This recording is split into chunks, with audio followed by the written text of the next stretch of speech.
Ustadz, suamiku selingkuh. Nggak ada urusan. Ustadz, suamiku pemabuk. Itu enaknya jadi perempuan Islam. Tidak menanggung dosa suami. Beda kami suami-suami. Meskipun kami penghafal Quran, ketua majelis ulama, tapi istrinya tidak pakai jilbab. Istrinya tidak sholat. Istrinya tidak puasa. Meskipun suaminya ketua majelis ulama, kata Allah, ku ampusakum wa ahlikum narani. Bapak, masuk kota mani neraka itu istrimu. Itu ditanggung ibu. Beda kalau perempuan, ya, suaminya tukang mabuk, suaminya pengedar narkoba, suaminya bahkan tukang koruptor, tukang tipu, tapi istrinya baik agamanya. Kata Allah, tidak ada urusan dengan suamimu, biarkan dia dalam neraka. Bu, nih ada 7 pintu sorga, tadkhulul jannati bisalam. Silakan ibu pilih mana kau mau masuk sorga di situ. Mau jannatul firdaus silakan, mau jannatul naim silakan. Tidak ada urusan dengan suamimu. Tuh enaknya jadi perempuan Islam. Makanya jangan suka ngomel-ngomel. Bu. Ya, jelas, Bu ya, jelas. Kira gampang jadi suami. Kita di luar setengah mati cari proyek, dimaki-maki kontraktor, dimaki-maki sama gubernur, dimaki-maki sama kepala dinas. Untuk apa? Supaya kita dapat proyek, supaya istri bisa pakai mobil, supaya istri punya tidak rusak itu kulitmu kau jalan, dilindungi kau dikasih AC rumahmu, dikasih kau berlian supaya saudaramu hargai kamu. Itulah kerjanya laki-laki. Maka hargai suami. Beda itu. Suatu kali Rasulullah sallallahu alaihi wasallam didatangi ibu-ibu, demo dia. Ternyata sumbernya dia mau mengadukan suaminya. Kata Nabi, kau sabar, karena kau tidak akan menanggung dosa-dosa suamimu. Nah, itulah hebatnya jadi perempuan Islam. Cuma kita juga, bapak-bapak, jangan hianati istri. Alasan rapat, ternyata pergi merapat. Hei, Pak, masih ingat? Waktu kita menikah, saudara Dasat Latif, saya nikahkan engkau dengan anak gadisku, Nora Siddiqah Nasrun, dengan mahar seperangkat alat sholat tunai karena bukan karena gubernur, bukan karena wagub, bukan karena kapolda, bukan karena presiden, tapi siapa yang kita jadikan gadai? Siapa? Allah. Allah yang kita gadaikan untuk menghalalkan anak gadisnya orang. Lalu kita hianati. Pantas 30 tahun kau cari nafkah, tidak bisa kau lepas dari kredit. Kenapa? Kau hianati istrimu. Ada orang 30 tahun cari kerja, tidak bisa hidupnya baik. Kenapa? Kau tipu istrimu. Wanita yang paling setia mendampingimu. Siang malam, dia tinggalkan keluarganya, dia tinggalkan ibunya, dia tinggalkan bapaknya, dia tinggalkan tanah kelahirannya, datang merantau ke Palembang untuk ikut sama suaminya. Ternyata sampai di Palembang dihina dan dimaki-maki sama suaminya. Pantas hidupmu susah. Kenapa kau tidak menghargai orang yang setia mendampingimu? Bapak-bapak tahu berapa istrinya Nabi? Berapa? 11. Ini pertanyaan paling tidak senang ibu-ibu. 11 istri Nabi, Bu. 11, Pak. Meskipun kita cuma punya kuota 4 giga. Ibu, dalam rumah tangga itu kan ada 4 tipe, Bu. 4 rumah tangga itu dalam Quran ada 4 macam. 1, suaminya beriman, istrinya kafir. Ya, ini Nabi Lut alaihissalam. Yang kedua, istrinya beriman, suaminya kafir. Ini Fir'aun laknatullah alaih. Yang ketiga, istrinya kafir, suaminya kafir, Abu Lahab. Yang keempat, istrinya beriman, suaminya beriman, Ibrahim alaihissalam. Ibu kira-kira pilih mana? Rumah tangga yang bagaimana? Ibrahim alaihissalam. Tapi ibu tahu, Ibrahim itu 2 istrinya. Tidak usah Ustaz, lah sudah bilang ibu-ibu di depan saya. Tidak usah Ustaz, Fir'aun saja.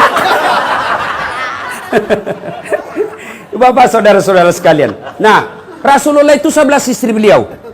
Tapi dari 11 istri beliau, tidak ada pun satu istri beliau mengatakan, saya nyesal nikah sama kaum Muhammad, rugi saya nikah sama kaum Muhammad. Semua senang. 11. Kita 1 istri menderita lahir batin. Coba, mau tahu sifatnya Rasulullah? Pak Nova? Rasulullah itu mandi junub sama istrinya. Kira-kira Bapak mandi junub berapa kali 1 bulan? Coba. Saya waktu pengantin baru mandi junub sama istri saya. Saya peluk dari belakang. Angkat ketek saya. Lagi waktu pengantin baru. Sudah ada anaknya, dia bilang, Ustaz mandi junub lagi sama-sama. Dia geli. Itu Rasulullah, Pak. Coba. Yang kedua, sifat Rasulullah. Itu Rasulullah kalau minum, itu minum seteguk, dia kasih lagi istrinya. Coba, seteguk dia minum kasih lagi istrinya. Hebatnya, bekas bibirnya istrinya dia minum Rasulullah. Misal Aisyah dia teguk di sini, maka dia minum di sini. Bekas bibir gelasnya itu, di gelasnya bekas bibirnya Aisyah dia minum. Bismillahirrahmanirrahim. Kira-kira Bapak kalau minum bekas bibirnya istri?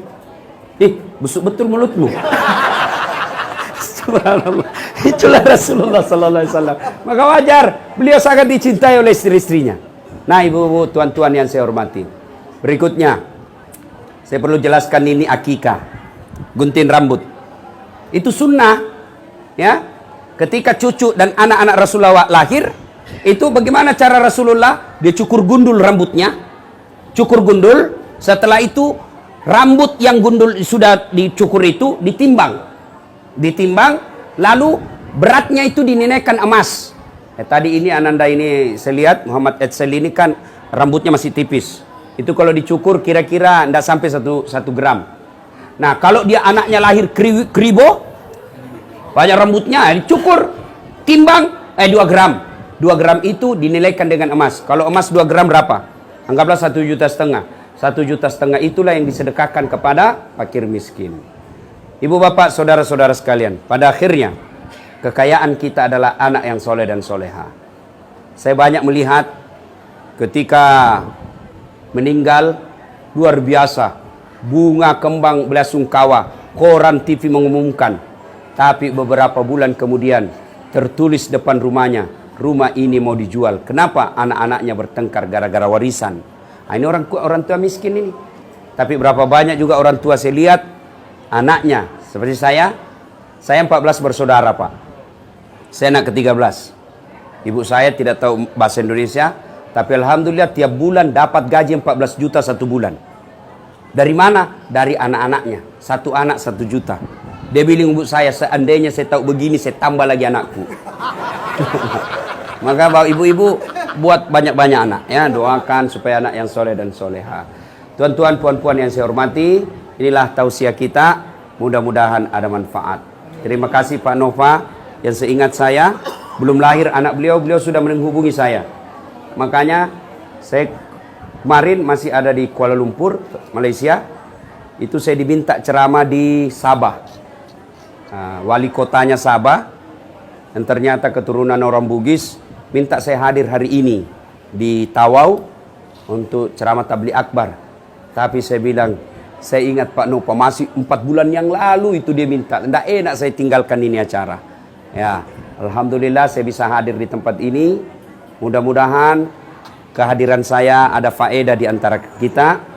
Dan yang penting kita doakan Ananda yang baru di akikah hari ini mendapat hidayah dan pertolongan dari Allah Subhanahu wa taala. Kemudian menjadi anak yang soleh, yang kemudian menjadi kebanggaan buat orang tuanya, yang tidak henti-hentinya memperjuangkan kebenaran, sehingga nanti di akhirat kita berkumpul bersama Rasulullah meminum air di telaga Al-Kautsar.